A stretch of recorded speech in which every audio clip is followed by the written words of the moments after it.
बिस्मिल्लाहिर्रहमानिर्रहीम। अस्सलाम वालेकुम। मैं हूँ हकीम इलियास। नाजरीन, उम्मीद करता हूँ आप सब लोग खैरियत से होंगे।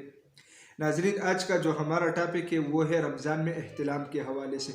बहुत सारे लोगों ने मैसेजेस किए व्हाट्सएप पे कि हकीम साहब, रमज़ान शुरू होते ही हमें एहतिलाम का मसला शुरू हो जाता है, तो आप हमें ये बताइए कि इसकी वजह क्या है, और इसके अलावा आप इसका आसान इलाज बताइए, घरेलू इलाज, ताकि हम उसे इस्तेमाल करके, क्योंकि रमज़ान में मेडिसिन खाना काफ़ी मुश्किल होता है, तो यह है कि आप घरेलू कोई टोटका बता दें तो इसके इस्तेमाल से हमें हमारा ये मसला ठीक हो। तो मैंने सोचा कि यार, रमज़ान में और इस तरह मसला आना, तो ये बहुत अहम टॉपिक है, तो मैंने सोचा चलो इसके ऊपर मैं एक वीडियो बना लेता हूँ। सबसे पहले मैं आप लोगों को बता दूं कि रमज़ान में असल में ये एहतिलाम का मसला ज़्यादा क्यों हो जाता है। देखिए जी, रमज़ान में खजूर का इस्तेमाल बढ़ जाता है। खजूर में मतलब ताकत भी है, लेकिन खजूर में खुश्की भी होती है।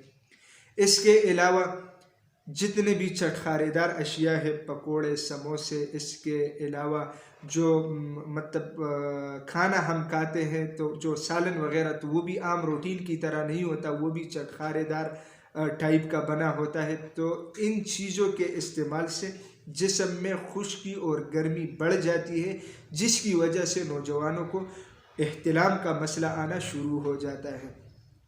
तो ज़्यादा डिटेल में नहीं जाऊंगा, क्योंकि रोज़ा है और रोज़े की हालत में मतलब वीडियो बनाना भी काफ़ी मुश्किल होता है, क्योंकि रूटीन में हम अपने आप को बिज़ी रखते हैं, और हर बंदे को अपना आप बिज़ी रखना चाहिए इबादत में। तो इसीलिए शॉर्टकट अल्फाज में मैंने आप लोगों को समझाने की कोशिश की। इसका बहुत आसान इलाज है, आप लोग अपने साथ नोट कीजिएगा। सौंफ 1 चाय का चम्मच, इलायची सब्ज़ 4 दाने, इसके अलावा गुलाब के पत्ते 20 अदद, गुड़ हस्ब जायका, और धनिया खुश्क आधे चाय के चम्मच से थोड़ा कम। स्क्रीन पे भी आप लोगों को नज़र आ रहा है। तो इन चीज़ों का आप लोगों ने इस्तेमाल इस तरह करना है कि 2 गिलास पानी ले ले, उसमें ये सारी चीज़ें डाल लें। ये सारी चीज़ें तो पहले आप किसी पंसारी से या मसालों वाले दुकान से आप ले लें, अपने साथ रख के 50-50 रुपये का आप ले लीजिए। सारी चीज़ें अपने साथ रख के फिर थोड़ा थोड़ा मिला के आप कहवा बनाइएगा। कहवा बनाने का तरीका मैं आप लोगों को बता रहा हूँ। 2 गिलास पानी में आप लोगों ने ये अशिया डालने हैं, इसको अच्छी तरह बॉयल कर ले, फिर छान ले। ठीक है, छानने के बाद जब ये ठंडा हो जाए, तो फिर इफ्तारी के बाद, मतलब जब आप लोग बिल्कुल खाना वगैरह से फारिग हो जाएंगे, एक बार पिए। इसके बाद जो है ना, मतलब तरावीह के बाद पिए, और एक बार आधे कप जो है ना, वो आप लोग सहरी में पिए। इंशाल्लाह उसके इस्तेमाल से आप लोगों का एहतिलाम का जो मसला है वो मुकम्मल तौर पे ठीक हो जाएगा।